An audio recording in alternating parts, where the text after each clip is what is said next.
Hi ನಮಸ್ಕಾರ friends. ನನ್ನ ಹೆಸರು ನಾಗರಾಜ್ ಮುದೋಳ್ ಅಂತಂದೇಳಿ.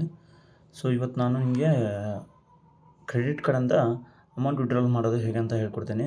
ಕ್ರೆಡಿಟ್ ಕಾರ್ಡಿಂದ ನಿಮ್ಮ ಡೈರೆಕ್ಟಾಗಿ ನಿಮ್ಮ ಯಾವುದು ಆ್ಯಕ್ಟಿವ್ ಬ್ಯಾಂಕ್ ಅಕೌಂಟ್ ಇದೆ ಆ ಬ್ಯಾಂಕ್ ಅಕೌಂಟಿಗೆ ನಿಮ್ಮ ಅಮೌಂಟು ಟ್ರಾನ್ಸ್ಫರ್ ಆಗೋದು ಯಾವ ರೀತಿ ಅಂತಂತೇಳಿ ಸ್ಟೆಪ್ ಬೈ ಸ್ಟೆಪ್ ಪ್ರೋಸೆಸ್ನ ಹೇಳ್ಕೊಡ್ತೀನಿ.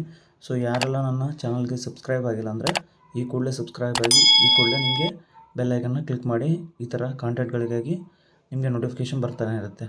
ಸೊ ಆ್ಯಪ್ನ ಇನ್ಸ್ಟಾಲ್ ಮಾಡ್ಕೊರಿ. ಚೆಕ್ಯೂ ಆ್ಯಪ್ನ ಇನ್ಸ್ಟಾಲ್ ಆದಮೇಲೆ ಸೊ ಆ್ಯಪ್ನ ಓಪನ್ ಮಾಡಿರಿ. ಓಪನ್ ಆದಮೇಲೆ ನಿಮಗೆ 3 ರೀತಿ ಆಪ್ಷನ್ ಕಾಣುತ್ತೆ. ಒಂದು ಟ್ಯೂಷನ್ ಫೀ, ಒಂದು ಸ್ಕೂಲ್ ಫೀ, ಒಂದು ಎಜುಕೇಷನ್ ಫೀ. ನೀವು ಯಾವುದಾದ್ರೂ ಒಂದು ಸೆಲೆಕ್ಟ್ ಮಾಡ್ಬೋದು. ಮೋಸ್ಟ್ ಪಾಪ್ಯುಲರ್ ಇದ್ದರೆ ಟ್ಯೂಷನ್ ಫೀ ಇದೆ.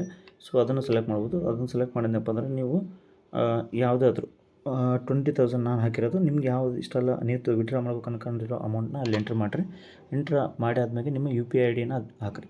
UPI ID ಅಥವಾ ಬ್ಯಾಂಕ್ ಅಕೌಂಟು ನಿಮ್ಗೆ ಯಾವುದೇ ಆಪ್ಷನ್ ಬೇಕು ಆ ಆಪ್ಷನಲ್ಲಿ ನೀವು ಹಾಕಿರಿ. ಸೊ ಹಾಕಾದ್ಮೇಲೆ ನಿಮಗೆ ಅದೇನಾಗುತ್ತೆ ಪ್ರೊಸೆಸ್ ತೊಗೊಳುತ್ತೆ. ಪ್ರೊಸೆಸ್ ತೊಗೊಂಡಾದ್ಮೇಲೆ ನೀವು ಯಾವುದು ನಿಮ್ಮದು ಕ್ರೆಡಿಟ್ ಕಾರ್ಡ್ ಅಕೌಂಟ್ ಇದೆ ಸೊ ಅಕೌಂಟಿಂದ ವಿಡ್ರಾಲ್ ಮಾಡ್ಕೋಬೇಕಂದಿಲ್ಲ ಆ ವಿಡ್ರಾ ಮಾಡೋ ಅಕೌಂಟ್ನ ಸೆಲೆಕ್ಟ್ ಮಾಡ್ಕೊರಿ. ಸೆಲೆಕ್ಟ್ ಮಾಡ್ಕೊಂಡಾದ್ಮೇಲೆ ನಂದು ಆಲ್ರೆಡಿ ಆ್ಯಡ್ ಇದೆ, ನಿಮ್ಮದನ್ನು ಆ್ಯಡ್ ಮಾಡ್ಕೊರಿ. ಆ್ಯಡ್ ಆದಮೇಲೆ ಸೊ ಪೇ ಅಂತ ಹೊಡ್ರಿ. ಸೊ ಪೇ ಅಂತ ಹೊಡೆದ್ಮೇಲೆ ನಿಮಗೆ ಒಂದು 48 ಅವರ್ಸ್ ನಿಮಗೆ ಟೈಮ್ ತೊಗೊಳುತ್ತೆ. ಸೊ ನಮಗೆ ಇಮಿಡಿಯೇಟ್ಲಿ ಆಗ್ಬೇಕಂದ್ರೆ ಆಗೋಲ್ಲ. ಸೊ 48 ಅವರ್ಸ್ನಾಗ ನಿಮಗೆ ಅದು ಆಗಂಗೂ ಇಲ್ಲ. 48 ಅವರ್ಸ್ ಆದಮೇಲೆ ನಿಮಗೆ ಅದು ಕನ್ಫರ್ಮ್ ಆಗೋದು. ಸೊ ಅಲ್ಲಿ ಮಟ್ಟ ನಿಮಗೆ ವೇಟಿಂಗ್ ಪೀರಿಯಡಲ್ಲೇ ಇರುತ್ತೆ. ನಾನು ಮೊನ್ನೆ ವಿಡ್ರಾಲ್ಗೆ ಹಾಕಿದ್ದೆ.